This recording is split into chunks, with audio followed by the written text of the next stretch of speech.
My wife accidentally sent my daughter's school lunchbox to me. I jokingly showed my colleague who was an ex-doctor. He turned pale and said, "Get your daughter and go to the hospital immediately." "Why?" I asked. "I can't explain now, it's horrible. Do as I say or your daughter won't survive." What I discovered at the hospital left me speechless. Chapter 1.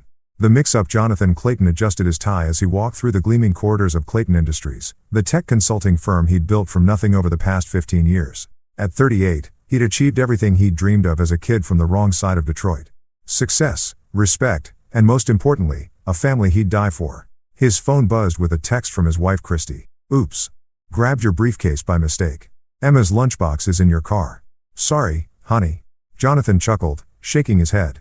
Even after 8 years of marriage, Christy still had that scattered, endearing quality that had first attracted him. She was nothing like the calculating business partners he dealt with daily. She was warm, spontaneous, and completely devoted to their daughter Emma. He'd met Christy Shelton at a charity gala 5 years after his first wife died in a car accident. Christy was volunteering, radiant in a simple blue dress, genuinely caring about the cause rather than networking like everyone else. She'd been a breath of fresh air after years of grief and loneliness. When she'd accepted his proposal after just 6 months of dating, Jonathan felt like the luckiest man alive. Now, with 10-year-old Emma healthy and happy, and his business thriving, life felt perfect. Too perfect, sometimes. Jonathan had learned early that good things didn't last forever, but he pushed those thoughts aside.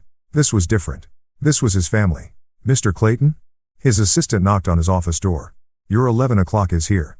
Send them in, Marie." Jonathan pulled Emma's bright pink lunchbox from his briefcase. Smiling at the unicorn stickers she'd plastered all over it. He'd drop it off at her school after lunch. His meeting with Kenneth Lynch was supposed to be routine, discussing the security systems for Kenneth's new private practice. Kenneth had been one of the best trauma surgeons in the city before a malpractice lawsuit forced him to retire early. Now he was starting a concierge medical service for wealthy clients, the kind who valued discretion above all else. "Jonathan." Kenneth entered with his characteristic firm handshake. At 52, he still carried himself with the confidence of a man who'd saved thousands of lives. "Good to see you. How's the family?" "Can't complain. Emma's growing like a weed. And Christy's talking about redecorating the kitchen again." Jonathan gestured to the lunchbox on his desk. "Speaking of Emma, Christy accidentally packed this in my briefcase this morning."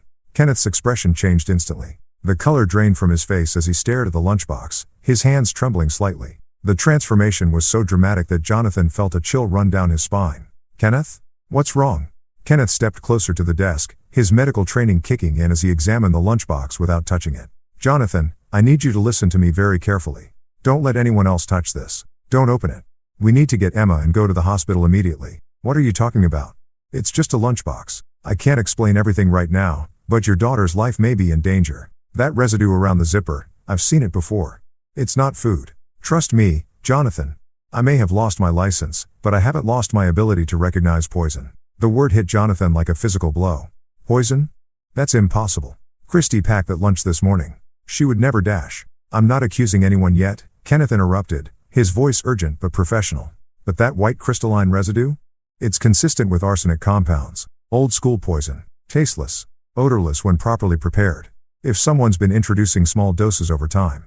Jonathan's mind raced. Emma had been tired lately, complaining of stomach aches. Christy had taken her to 3 different doctors, all of whom said it was just a growth phase or stress from school. But what if it wasn't? "We called the police," Jonathan said, reaching for his phone. "Not yet." Kenneth grabbed his wrist. "If I'm right about what I'm seeing, this has been going on for months, maybe longer. Whoever's doing this is smart, patient, and has access to Emma regularly. We need evidence, and we need Emma safe first. One wrong move, and they could escalate." Jonathan felt his world tilting. Everything he thought he knew, everything he trusted, suddenly felt uncertain. But Kenneth was right about one thing. Emma's safety came first. "What do? We go to the hospital.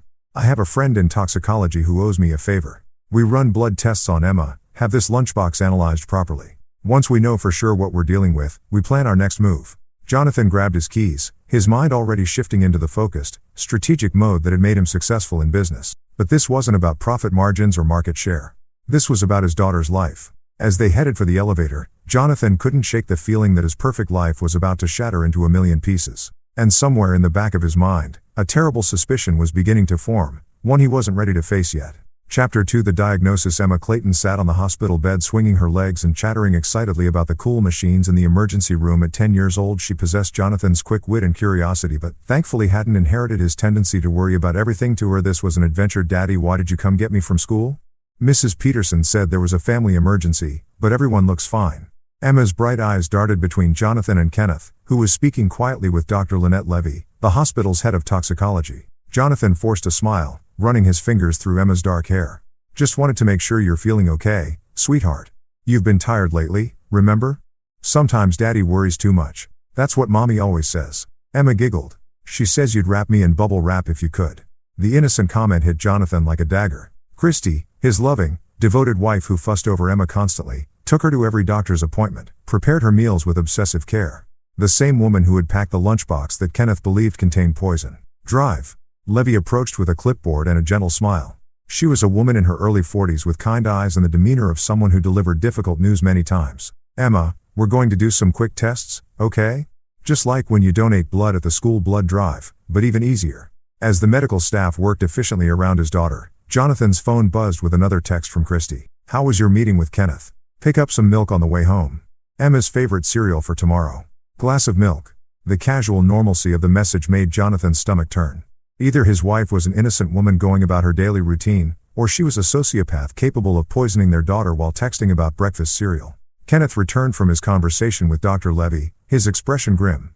We'll have preliminary results in an hour. I've also asked them to test the contents of the lunchbox. Jonathan, we need to talk privately. They stepped into the hallway, away from Emma's cheerful chatter. Kenneth's medical training was evident in how he delivered information. Clinical, precise, but not without compassion. I've been thinking about Emma's symptoms over the past few months. The fatigue, stomach issues, the intermittent nausea that doctors couldn't explain. If someone has been administering small doses of arsenic over time, it would cause chronic arsenic poisoning. The symptoms would be subtle at first, easily dismissed as childhood illnesses or stress. But why? Jonathan's voice was barely above a whisper. Why would anyone want to hurt Emma? She's just a kid. That's what we need to hurt Emma? She's just a kid. That's what we need to figure out. But Jonathan, I need to ask you some difficult questions. Who has regular access to Emma's food? Who prepares her meals? Christy does most of the cooking. But she loves Emma like her own daughter. They're incredibly close. Even as he said the words, Jonathan realized how naive they sounded. He was a man who'd built his career on analyzing data, spotting patterns others missed, yet he'd been blind to what might be happening in his own home. What about life insurance? Financial arrangements if something happened to Emma or you? Jonathan's blood ran cold. Emma's my sole heir if something happens to me. The business, the house, everything. Christy would be the guardian of the estate until Emma turns 18, but... He trailed off as the implications hit him. But if Emma died before reaching majority, who would inherit? Christy. The word came out like a confession.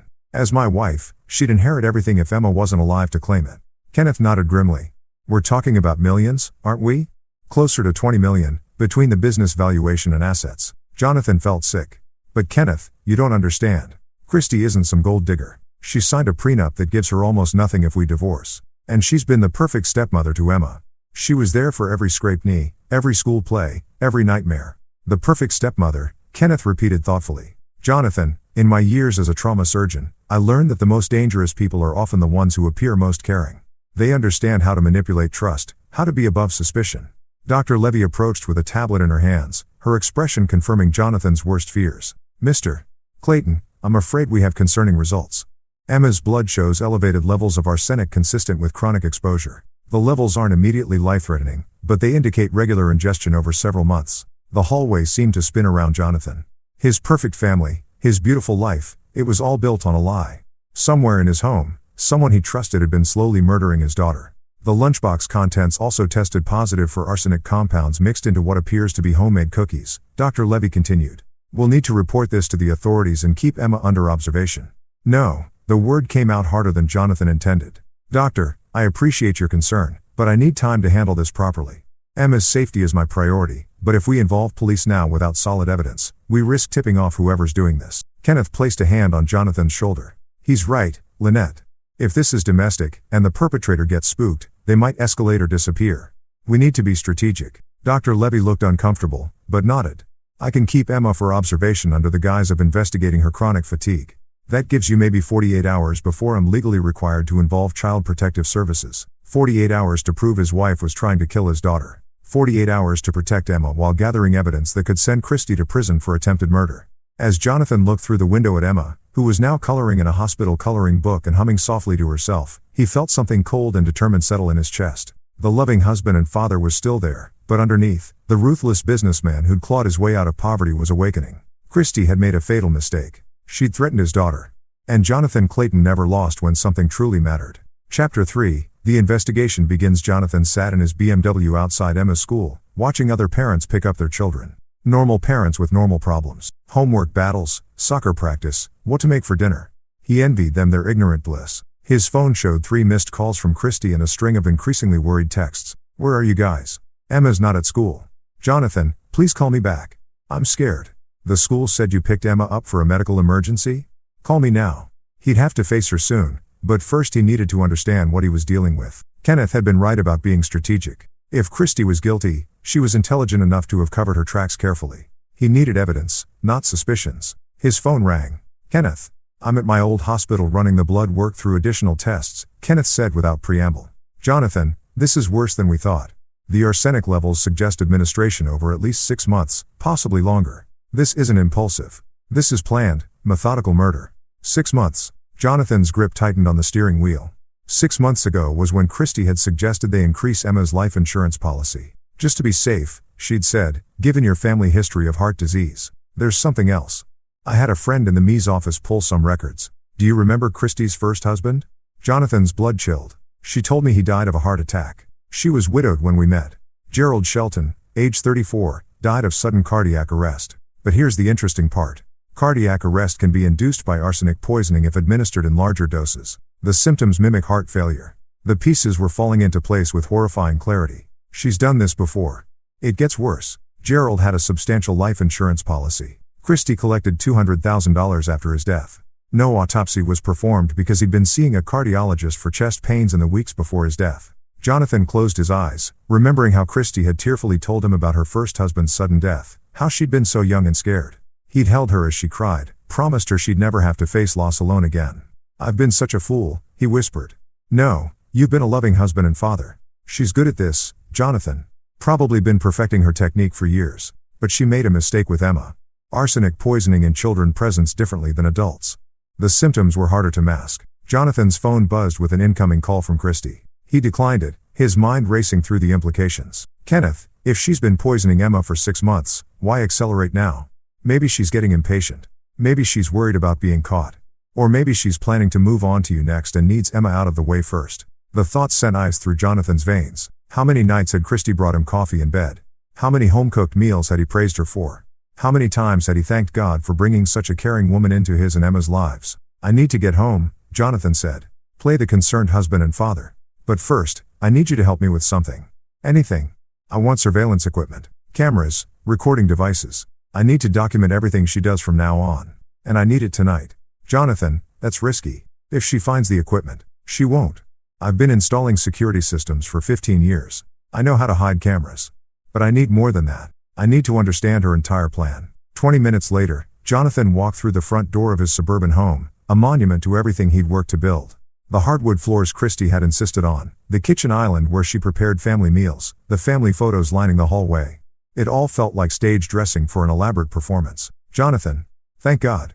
Christy rushed to him, tears streaming down her face. At 32, she was still beautiful in the way that had first caught his attention, blonde hair, bright blue eyes, the kind of wholesome prettiness that screamed trustworthy. Where's Emma? What happened? The school wouldn't tell me anything. Her performance was flawless. If Jonathan hadn't seen the blood test results himself, he might have believed her panic was genuine. She's fine, he said carefully, watching her face for any tells. Just some routine tests Dr. Matthews wanted to run. She's staying overnight for observation. Observation for what? Christy's eyes widened. Jonathan, you're scaring me. Is Emma sick? Is it serious? They think it might be a vitamin deficiency causing her fatigue. Nothing life-threatening, but they want to run a full panel. The lie came easily, honed by years of negotiations where revealing too much meant losing leverage. Relief flooded Christy's face, quickly followed by what looked like genuine maternal concern. A vitamin deficiency? But I've been so careful with her nutrition. I give her supplements every morning with breakfast. Supplements. Jonathan filed that detail away. The doctor said sometimes kids don't absorb vitamins properly. It's not your fault, honey. Christy threw her arms around him, and Jonathan had to resist the urge to pull away. Her familiar perfume, the softness of her hair against his cheek, everything that once comforted him now felt like a trap. I was so scared something had happened to her, Christy whispered. I can't imagine life without Emma. She means everything to me. The words were perfect, exactly what a loving stepmother should say. But Jonathan heard them differently now, not as expressions of love, but as lies designed to maintain her cover. That night, after Christy had gone to bed early with a stress headache, Jonathan worked methodically through the house. Tiny cameras went into picture frames, recording devices into air vents, motion sensors in areas where Christy prepared food.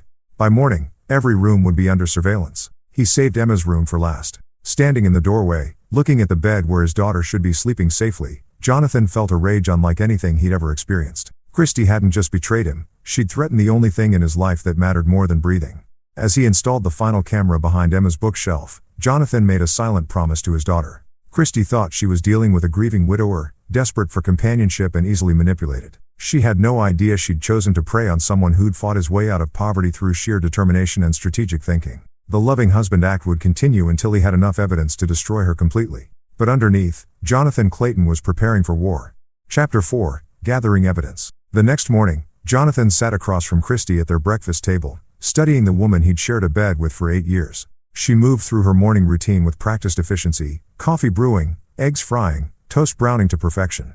The picture of domestic tranquility. I thought I'd bring Emma some homemade cookies when we visit her today, Christy said, pulling ingredients from the pantry. The chocolate chip, one she loves. Jonathan nearly choked on his coffee. The same cookies that had tested positive for arsenic. That's thoughtful of you, he managed. But the hospital has pretty strict rules about outside food.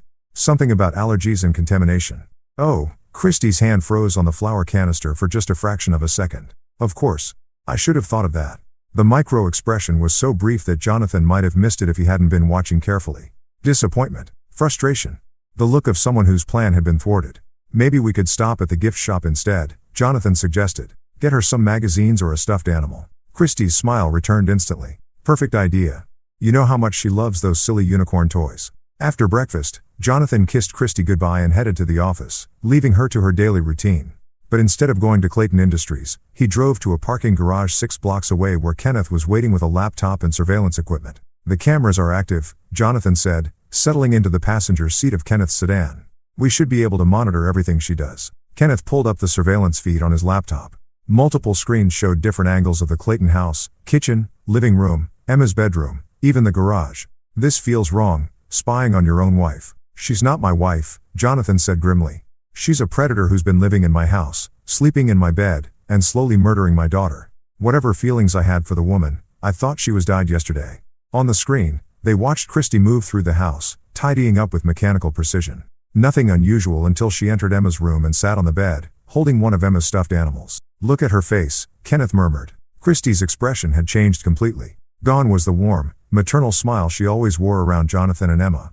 In its place was something cold, calculating. She looked around the room with the detachment of someone appraising property values. Jesus, Jonathan breathed. She doesn't love Emma at all. It's all an act. Psychopaths are excellent actors, Kenneth said. They study normal emotional responses and mimic them perfectly, but when they think no one's watching. Christy stood and moved to Emma's dresser, pulling out clothes and holding them up as if checking sizes. Then she opened Emma's jewelry box, a small wooden carousel that played a tinny version of Fur Elise, and examined the contents with the same calculating expression. She's inventorying, Jonathan realized. Like she's planning what to do with Emma's things after. His phone rang, interrupting the thought. The caller ID showed Detective Stuart Ray, a contact he'd worked with on corporate security matters. Jonathan had called him earlier, asking for an unofficial consultation. Stuart. Thanks for calling back. Jonathan, I got your message about needing advice on a sensitive family matter. Can you be more specific about what kind of help you need? Jonathan glanced at Kenneth, who nodded encouragingly. I have reason to believe someone close to my family is planning to harm my daughter. I need to know what kind of evidence would hold up in court. There was a pause. Jonathan, if you have credible threats against a minor, you need to report this immediately. I can have a patrol car at your house in 10 minutes. You need to report this immediately. I can have a patrol car at your house in 10 minutes. It's more complicated than that. The person I suspect has been very careful, very methodical. If we move too fast, we might not have enough evidence for a conviction. Are we talking about domestic violence? Child abuse. Attempted murder, Jonathan said quietly. Poisoning. Another pause, longer this time. Jesus, Jonathan. Who are we talking about here? My wife. The silence stretched until Jonathan wondered if the call had dropped. Finally, Stewart spoke, his voice carefully professional. "Jonathan, accusations of spousal murder are serious. Extremely serious. The evidence standards are high, and if you're wrong, I'm not wrong. I have blood tests showing arsenic in my daughter's system and food samples testing positive. What I don't have is proof of who's been administering it. Then we need video evidence, documented patterns of behavior, financial motives clearly established. And Jonathan, we need to be absolutely certain. False accusations in a case like this can destroy lives. What about surveillance? If I can document her preparing poisoned food, obtained legally, with proper chain of custody, that would be significant. But you'd need to catch her in the act, and you'd need witnesses who could testify to what they observed." After ending the call, Jonathan stared at the surveillance monitor. Christy had moved to the kitchen and was preparing what looked like a grocery list. The normalcy of the scene was surreal. "We need her to try again," Jonathan said suddenly. "To poison Emma's food." Kenneth looked alarmed. "Jonathan, that's incredibly dangerous. If something goes wrong, Emma's not coming home until we have solid evidence." But Christy doesn't know that. As far as she knows, Emma will be discharged today or tomorrow. She'll want to continue her plan. And if she doesn't take the bait? Jonathan's expression hardened. "Then I'll make sure she does. Christy married me for my money, Kenneth. She's been patient, methodical, but she's also greedy. If I can make her believe she needs to accelerate her timeline." "What are you thinking?" "I'm going to tell her I'm changing my will. That I'm concerned about Emma's health and want to set up a trust that bypasses Christy entirely if something happens to both Emma and me. Make her think her window of opportunity is closing." Kenneth shook his head. "You're playing with fire, Jonathan. If she feels cornered, she might do something desperate." "Good," Jonathan said coldly. "Desperate people make mistakes. And when Christy Shelton makes her mistake, I'll be ready." On the monitor, Christy had moved to the computer in the home office. Jonathan couldn't see the screen, but her posture suggested she was researching something intently. "I wonder what she's looking up," Kenneth mused. Jonathan had a sinking feeling he knew exactly what his wife was researching. And it wasn't vitamin deficiencies. Chapter 5 The trap is set. Jonathan arrived home that evening with a bouquet of flowers and a carefully constructed story. He found Christy in the kitchen, preparing what appeared to be a feast, Emma's favorite lasagna, garlic bread, and chocolate cake. "What's all this?" he asked, setting the flowers on the counter. Christy beamed at him. "I thought we should have Emma's favorite meal ready for when she comes home tomorrow. The poor thing must be so scared in that hospital." The maternal concern in her voice was pitch perfect. If Jonathan hadn't seen the surveillance footage of her cold calculation in Emma's room, he might have been moved by her apparent devotion. "Actually, that's what I wanted to talk to you about," Jonathan said, accepting her kiss on the cheek. "The doctors want to keep Emma for a few more days. They're concerned about some irregularities in her blood work." Christy's face crumpled with worry. "Irregularities? What kind of irregularities?" "Jonathan, you're not telling me everything, are you?" "It's probably nothing serious." Jonathan lied smoothly. "But it got me thinking about our future, about making sure Emma's protected no matter what happens." He moved to the wine rack and selected a bottle of Christy's favorite Chardonnay, playing the part of the thoughtful husband. "I called Gerard Spence today. I want to update my will." Christy went very still. "Updated how?" "Well, with Emma having health issues, I want to make sure there are provisions in place if something happens to her before she reaches adulthood." Jonathan washed his wife's face carefully as he opened the wine. "I'm thinking about setting up a charitable trust. If Emma doesn't survive to inherit, the money goes to children's hospitals instead of." He let the sentence hang, pretending to catch himself before saying something hurtful. "Instead of me," Christy finished, her voice barely above a whisper. "Christy, that's not what I meant. I just want to make sure Emma's memory is honored if the worst happens. You understand, right?" The mask slipped for just a moment. Jonathan caught a flash of something vicious in his wife's eyes before she composed herself. "Of course I understand. Emma should always come first." But Jonathan could see the wheels turning behind her perfect smile. He'd just threatened everything she'd been working toward for 6 months. If Emma died now, Christy would get nothing. She needed Emma alive long enough for Jonathan to die first. Or she needed to escalate her timeline dramatically. "When are you meeting with Gerard?" Christy asked casually as she stirred the sauce for the lasagna. "Tomorrow afternoon. I figured I'd sign the updated will and then visit Emma afterward. Maybe you could come with me to see her." "Of course. I miss her so much." Christy's voice was thick with false emotion. "I just want her home and healthy." That night, Jonathan lay in bed listening to Christy's breathing, wondering how many nights he'd slept next to a murderer without knowing it. When he was certain she was asleep, he slipped quietly from the bedroom and checked his surveillance setup. Kenneth had positioned himself in a van across the street, monitoring the feeds and recording everything. Jonathan sent him a text, "Phase 1 complete." She took the bait. The response came immediately. "Jonathan, please be careful. If she tries to poison you too." Jonathan had considered that possibility. Christy might decide that eliminating him first would be more efficient than continuing to slowly kill Emma. But he was counting on her methodical nature. She'd spent months perfecting Emma's poisoning. She wouldn't want to risk a different approach with him unless she was desperate. The next morning, Christy was unusually attentive. She made his favorite breakfast, kissed him goodbye twice, and reminded him to give Emma her love. The performance was flawless, but Jonathan noticed she'd prepared an extra lunch, a thermos of soup, in case Emma's feeling up to eating something from home. The hospital really doesn't allow outside food, Jonathan reminded her. I know, but maybe the nurses would make an exception? It's just soup, and she's been eating so poorly lately. Jonathan took the thermos without arguing, knowing it would be tested within the hour. If Christy had poisoned it, he'd have the evidence he needed. At the hospital, Dr. Levy confirmed what Jonathan suspected. The soup contains enough arsenic to cause serious harm, possibly death, if consumed in full. She's not being subtle anymore. She's escalating because I threatened to change my will, Jonathan explained. She needs Emma dead before tomorrow afternoon, or she risks losing everything. Kenneth joined them in the conference room, looking haggard from a night of surveillance. We got it all on camera, Jonathan. Her preparing the soup, adding what looked like powder from a small vial. Even her expression while she did it. It's cold, calculated murder. Is that enough for an arrest? Dr. Levy asked. It's enough for charges, Kenneth replied. But Jonathan, once we move on this, there's no going back. Are you sure you're ready?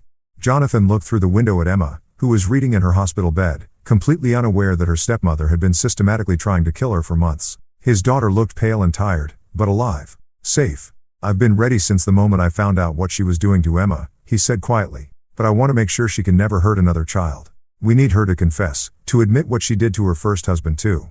How do you plan to make that happen? Jonathan's smile was cold and predatory. By giving her exactly what she thinks she wants, he pulled out his phone and dialed home. Christy answered on the first ring. Jonathan? How's Emma? Did she like the soup? Christy, you need to come to the hospital immediately. Something's happened. Panic flooded her voice. What? What's wrong? Is Emma okay? Just get here as fast as you can. Room 314 in the pediatric wing. He hung up without another word, knowing Christy would interpret his abrupt tone as devastation. She'd think Emma had died, that her plan had finally worked. And when she arrived at the hospital expecting to console her grieving husband, she'd find Detective Stuart Ray waiting with handcuffs instead. The trap was set. Now all Jonathan had to do was watch his wife walk into it. Chapter 6 The confrontation 37 minutes after Jonathan's call, Christy burst through the hospital doors with tears streaming down her face and desperation in her eyes. She'd dressed hastily, mismatched shoes, inside-out sweater, the picture of a devastated mother rushing to her child's bedside. Jonathan watched her approach from the end of the hallway, flanked by Detective Ray and Kenneth. Her performance was Oscar-worthy, the stumbling run, the choked sobs, the way she clutched her purse like a lifeline. If he didn't know better, he might have believed she was genuinely terrified for Emma's well-being. Jonathan. Christy reached him and threw herself into his arms. What happened? Please tell me Emma's okay. Please tell me she's going to be all right. Over her shoulder, Jonathan made eye contact with Detective Ray, who nodded slightly. Everything was being recorded. Christy. Jonathan said carefully, we need to talk. I don't want to talk. I want to see Emma. Where is she? Why won't you tell me what happened? She's safe? Jonathan said, gently extracting himself from her embrace. But we have some questions about her condition. For the first time, Christy seemed to notice Detective Ray's presence. Questions? I don't understand. Who is this? Detective Stuart Ray, ma'am. I'd like to speak with you about your daughter's presence. Questions? I don't understand. Who is this? Detective Stuart Ray, ma'am. I'd like to speak with you about your daughter's illness. Stepdaughter. Christy corrected automatically, then seemed to realize how that sounded. I mean, Emma's not my biological daughter, but I love her like she is. I'd do anything for that little girl. I'm sure you would, Detective Ray said dryly. Mrs. Clayton, are you aware that Emma has been suffering from arsenic poisoning? The color drained from Christy's face so completely that for a moment, Jonathan thought she might faint, but her reaction was wrong. Instead of shock or confusion, he saw fear and calculation flickering behind her eyes. Arsenic poisoning? That's impossible. How could? Where would she have been exposed to arsenic? That's what we're trying to determine, Detective Ray replied. Can you think of anyone who might want to harm Emma? Anyone with access to her food or beverages? Christy's mind was clearly racing. No, of course not. Everyone loves Emma. She's just a little girl. This must be some kind of mistake. Jonathan stepped forward. Christy, we also tested the soup you sent with me this morning. It contained enough arsenic to kill an adult, let alone a 10-year-old. The silence that followed was deafening. Christy's face cycled through expressions: shock, confusion, hurt, betrayal, like she was auditioning different emotions to see which one worked best. That's impossible, she finally whispered. I made that soup myself from scratch. There's no way unless someone added arsenic to it after you made it, Detective Ray suggested. Christy's eyes lit up. Yes, that must be it. Someone must have tampered with it. But who would do such a thing? Kenneth spoke for the first time. Mrs. Clayton, arsenic poisoning doesn't happen overnight. The levels in Emma's blood suggest regular exposure over months. Can you think of anyone who's had access to Emma's food for that long? Christy looked around wildly, like she was searching for an escape route. I prepare most of Emma's meals, but Jonathan's housekeeper comes twice a week, and there's the school cafeteria and… Christy. Jonathan's voice cut through her rambling. Stop. Something in his tone made her freeze. When she looked at him, she must have seen the truth in his eyes because her whole demeanor changed. The frantic mother act fell away, replaced by something harder and more calculating.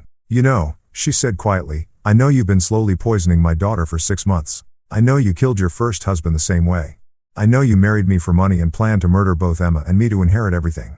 Christy straightened her shoulders, and for the first time since Jonathan had known her, he saw her real face. Cold, intelligent, utterly without remorse. You can't prove any of that, she said calmly. Detective Ray held up his phone, which had been recording the entire conversation. Actually, we can. We have video surveillance of you preparing the poison soup this morning. We have financial records showing your research into Jonathan's assets and insurance policies. And we have testimony from doctors regarding your first husband's suspicious death. Gerald died of a heart attack. There was never any suggestion of foul play.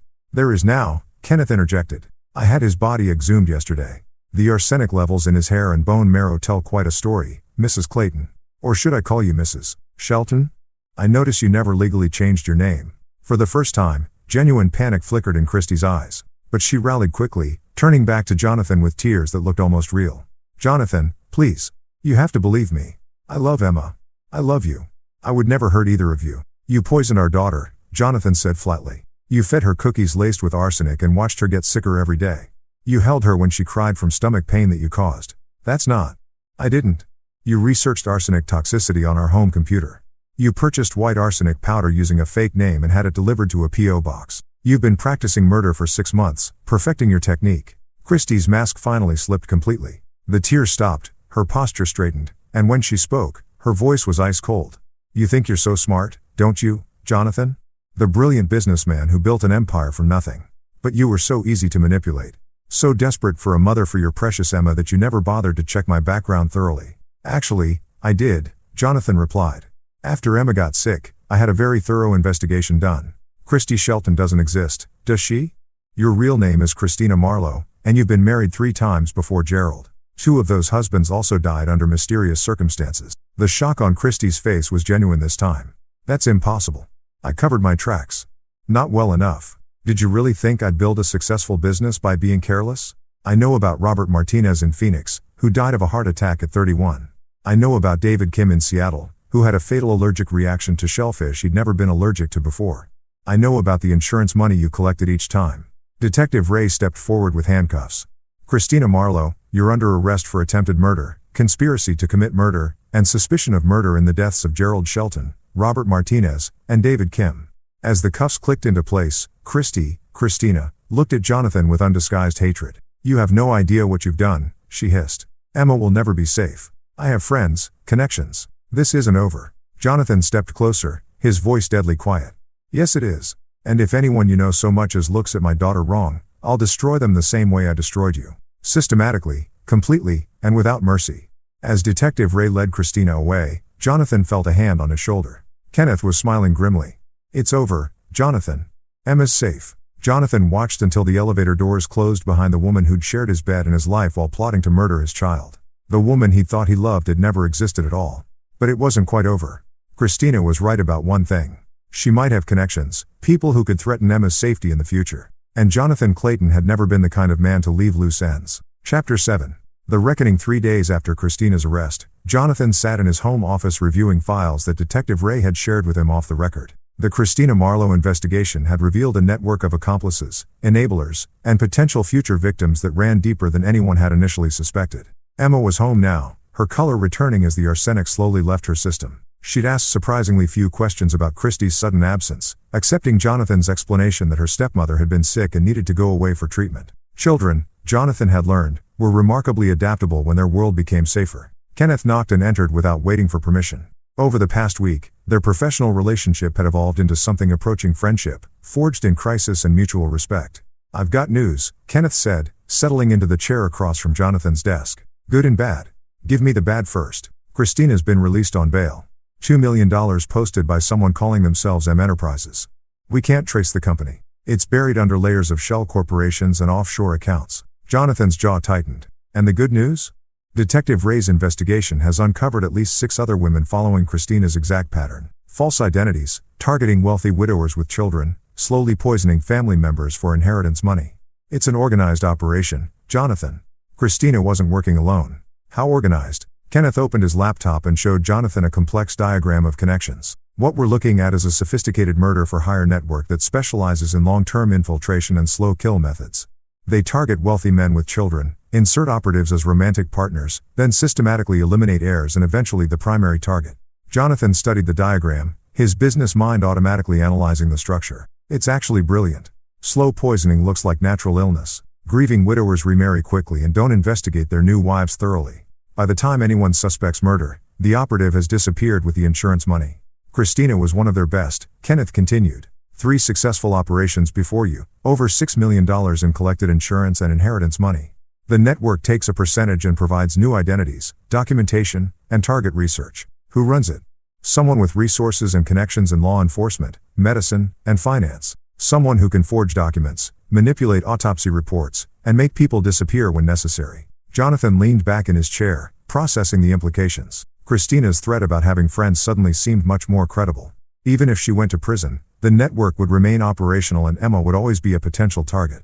Detective Ray can't touch them, can he? Jonathan asked. Not through official channels. Too many jurisdictions, too many international connections. It would take years to build cases and by then most of the evidence would be destroyed. But unofficially, Kenneth smiled grimly. Ray's frustrated. He became a cop to protect people, and seeing a network like this operate with impunity, it bothers him. If someone were to hypothetically disrupt this organization through private means, he might be slow to investigate. Jonathan stood and walked to his window, looking out at his perfectly manicured lawn where Emma was playing with her friend from down the street. His daughter looked happy, healthy, alive, everything Christina had tried to take away from her. Kenneth, I need you to understand something about me. I didn't build Clayton Industries by playing fair or following rules that didn't serve my interests. When someone threatens what's mine, I don't call lawyers or wait for the justice system. I take care of the problem myself. What are you thinking? Jonathan turned back to face his friend. I'm thinking that this network has been successful because they target victims who don't fight back. Grieving widowers, sick children, people who trust the system to protect them. But I'm not grieving, and I don't trust the system. He pulled out his phone and scrolled through his contacts until he found the number he was looking for. Lucas Driscoll had been his military liaison during Clayton Industries' early defense contracts, a man who transitioned from special forces to private security consulting. If anyone could help Jonathan dismantle a murder network, it would be Lucas. Lucas, it's Jonathan Clayton. I need your help with a situation. Sensitive. Permanent resolution required. The conversation was brief, coded, and expensive. When Jonathan hung up, Kenneth was staring at him with something between admiration and concern. You're not just going after Christina, are you? Kenneth said. Christina's in custody. She'll be convicted and spend the rest of her life in prison. But the network that trained her, supported her, and enabled her to murder my daughter? They're still operational. Still targeting families. Still turning people like my wife into weapons. Jonathan, what you're talking about is vigilante justice. It's illegal, dangerous, and if you're caught. If I'm caught, Emma grows up without a father but alive. If I do nothing, she grows up looking over her shoulder for the rest of her life, never knowing when the next Christina might show up. Kenneth was quiet for a long moment. What do you need from me? Medical knowledge. These people use poison as their weapon of choice because it mimics natural death. I want to know everything about how they do it, how they cover their tracks, and how to turn their own methods against them. You're talking about poisoning them? I'm talking about giving them a taste of their own medicine. Literally. That evening, after Emma was asleep, Jonathan met with Lucas Driscoll at a downtown restaurant. Lucas looked exactly like what he was, a former Green Beret who'd traded his uniform for expensive suits but retained the tactical mindset that had kept him alive in Afghanistan. How many targets are we talking about? Lucas asked without preamble. Minimum 6 active operatives, plus support staff and leadership. Could be as many as 20 people total. Timeline. 6 months. I want them all identified, located, and eliminated before Christina's trial ends. No loose ends. No witnesses. No way for the network to rebuild. Lucas nodded slowly. Budget. No way for the network to rebuild. Lucas nodded slowly. Budget. Whatever it takes. I'm worth $23 million on paper, and I'd spend every penny to protect Emma. You understand this is a one-way door, Jonathan. Once we start down this path, there's no legal protection, no going back. If the authorities connect you to what happens to these people, Jonathan thought about Emma's pale face in the hospital bed, about the months of stomach pain and fatigue she'd endured while her stepmother slowly murdered her. He thought about Gerald Shelton, Robert Martinez, David Kim, and all the other victims who trusted their killers completely. "I understand perfectly," he said. "When do we start?" Lucas smiled, and it wasn't a pleasant expression. "We already have. I've been tracking Christina's network since Detective Ray shared the intelligence yesterday. 3 of their operatives are currently active. 1 in Dallas, 1 in Phoenix, 1 in Miami. All 3 are in the process of slowly killing children for inheritance money. Then we save those children first." "My thoughts exactly. Consider it a field test for the bigger operation." As they shook hands, Jonathan felt a cold satisfaction settle in his chest. The network had made a fatal error when they chose Emma as a target. They'd awakened something in Jonathan that he'd kept buried since his days fighting his way out of poverty. The part of him that would do anything, hurt anyone, cross any line to protect what mattered most. Christina Marlowe and her associates were about to learn that some victims fight back. And when Jonathan Clayton fought, he fought to win. Chapter 8. The network falls. 6 weeks after Christina's arrest, a curious pattern began emerging across the United States. In Dallas, a woman named Patricia Webb died suddenly of apparent heart failure while visiting her wealthy boyfriend's son in the hospital. In Phoenix, Maria Santos suffered a fatal allergic reaction during a romantic dinner with her new husband. In Miami, Jennifer Park collapsed at her stepdaughter's school play and was pronounced dead on arrival at the emergency room. To anyone looking at the cases individually, they appeared to be tragic but unremarkable deaths. But Jonathan Clayton, studying the reports from his home office, saw something else entirely. Justice. Lucas Driscoll had proven to be worth every dollar Jonathan was paying him. Each operation had been surgical in its precision, the targets eliminated using their own methods, their deaths appearing natural enough to avoid investigation. More importantly, 3 children had been saved from slow, agonizing deaths at the hands of their trusted caregivers. Phase 1 complete, Lucas reported during their weekly meeting. All 3 active operatives neutralized. The children they were targeting are recovering under medical supervision, and their families have been quietly warned about the threat they faced. What about the support network? That's where it gets interesting. Lucas opened his tablet, showing a web of connections that had taken weeks to unravel. The money trail led us to the leadership. 3 people running the entire operation from a compound in Nevada. Jonathan studied the profiles Lucas had compiled. The leader was a woman named Margaret Sinclair, a former insurance investigator who'd used her knowledge of the industry to perfect the murder-for-profit model. Her lieutenants were Brian Schneider, a chemist who supplied the poisons, and Wallace Beck, a forger who created the false identities. "They're careful," Lucas continued. "Isolated location, sophisticated security, multiple escape routes. But they have one weakness. Which is, Christina was supposed to check in weekly. When she went dark, they assumed she'd been arrested but not compromised. They're planning to extract her." Jonathan felt a cold smile cross his face. "When?" "Tomorrow night. Prison transport from county lockup to federal holding. They've arranged for an accident during the transfer." This was the opportunity Jonathan had been waiting for. Christina in the wild, away from the protection of the legal system, surrounded by the very people who'd trained her to murder his daughter. 4. Christina in the wild, away from the protection of the legal system, surrounded by the very people who trained her to murder his daughter. "I want to be there," Jonathan said. "Jonathan, that's not how this works. You hired me to handle the operational details while you maintain plausible deniability. This is personal, Lucas. Christina didn't just try to kill Emma. She violated everything I held sacred. Family, trust, love. I need to look her in the eye when her world comes crashing down." Lucas was quiet for a long moment. "If you're there and something goes wrong, if you're identified, then I face the consequences. But I won't hide behind hired guns when dealing with the woman who tried to murder my child."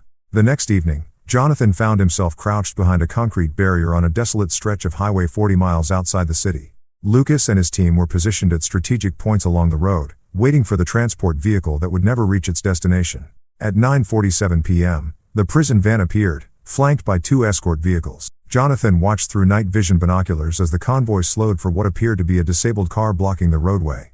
The stranded motorists were actually Margaret Sinclair's extraction team, armed and ready to free their captured operative. What they didn't expect was Lucas Driscoll's team positioned behind them. The firefight was brief, but intense. When the smoke cleared, 5 members of the extraction team were dead, including Margaret Sinclair herself. Brian Schneider had been taken alive, but wounded. Wallace Beck had fled into the desert on foot and wouldn't survive the night with Lucas's people tracking him. Christina emerged from the prison van in shackles, her eyes wide with shock as she surveyed the carnage. This wasn't the smooth extraction she'd been promised. This was a massacre. "Christina," Jonathan said, stepping out from behind his cover. She spun toward his voice, and for the first time since he'd known her, Jonathan saw genuine fear in her eyes. "Jonathan, what are you doing here? How did you? I told you once that if anyone connected to you threatened Emma, I'd destroy them. Did you think I was speaking metaphorically? Christina looked around wildly at the bodies of her associates, at Lucas's team methodically cleaning up evidence, at the burning remains of the extraction vehicles. You did this. You killed them all. They killed themselves the moment they decided to prey on innocent families. I just expedited the process. The police will figure out it was you. You'll go to prison, and Emma will grow up knowing her father is a murderer. Jonathan's laugh was cold and utterly without humor. The police will find evidence that Margaret Sinclair's network turned on each other. Professional killers are notoriously paranoid. It's not unusual for them to eliminate each other over money or territory. As for Emma, she'll grow up knowing that her father protected her from monsters. Christina's composure finally cracked completely. You self-righteous bastard. You think you're better than us? You just murdered 6 people. I eliminated 6 parasites who made their living destroying families. There's a difference. Lucas approached, carrying a small vial of clear liquid. We found this in Sinclair's vehicle. Medical-grade arsenic compound. Same formula Christina used on Emma. Poetic justice. Jonathan took the vial, weighing it in his palm. The same poison that had nearly killed his daughter, refined and purified by the network that had created Christina. No, he said finally. That would be too quick, too merciful. Christina's going to spend the next 40 years in federal prison, knowing that everyone she trusted is dead and that the empire she helped build has been completely destroyed. Death would be a kindness she doesn't deserve. He handed the vial back to Lucas. Make sure this gets to Detective Ray, along with all the evidence we've collected about the network's operations. Let the families of their victims have closure. As Lucas's team finished their cleanup and prepared to disappear into the night, Jonathan looked at Christina one last time. She was sobbing now, the reality of her situation finally sinking in. The confident, manipulative woman who'd shared his bed while plotting his daughter's death was gone, replaced by a broken creature facing a lifetime of consequences. Goodbye, Christina, Jonathan said quietly. I hope you spend every day in prison remembering the little girl you tried to murder and the family you'll never destroy. He walked away without looking back, leaving her shackled by the side of the road for the authorities to find when the prison van's GPS tracker led them to the scene. The network was finished. Emma was safe, and Jonathan Clayton had won. Chapter 9, New Beginnings. 3 months later, Jonathan stood in the kitchen of his new home in Colorado, watching Emma chase fireflies in their backyard. The house was smaller than their old one, more modest, but it felt like a real home in a way their previous showcase had never managed. Emma had adapted to their relocation with the resilience that continued to amaze Jonathan. When he'd explained that they needed a fresh start in a new place, she'd simply asked if she could bring her unicorn collection and whether they'd have a better view of the mountains. The nightmares about being sick had faded, replaced by excitement about learning to ski and making new friends at her school. Kenneth had moved to Colorado as well, establishing his private practice in Denver and becoming a regular fixture at their dinner table. Emma adored Uncle Kenneth, who brought her medical textbooks with colorful pictures and let her use his stethoscope to listen to her heartbeat. She's completely recovered, Kenneth said, joining Jonathan at the window with 2 cups of coffee. Blood work came back perfect. No trace of arsenic, liver function normal, energy levels better than most kids her age. Sometimes I wake up in the middle of the night and check on her, Jonathan admitted, just to make sure she's still breathing, still safe. That's natural. What you both went through, it changes you. But Emma's stronger because of it, in ways she might not even understand yet. The trial had been a sensation, lasting 6 weeks and drawing national media attention. Christina's conviction on multiple counts of attempted murder, conspiracy, and racketeering had resulted in a sentence of life, without parole. The evidence Lucas had provided had also led to the posthumous identification of Margaret Sinclair's network, bringing closure to dozens of families whose loved ones had died under suspicious circumstances. Detective Ray had been promoted for his work on the case, though he'd never directly acknowledged Jonathan's role in dismantling the network. Some things were better left unsaid. Any word from Lucas? Kenneth asked. He's moved on to other work. Something about human trafficking networks in Eastern Europe.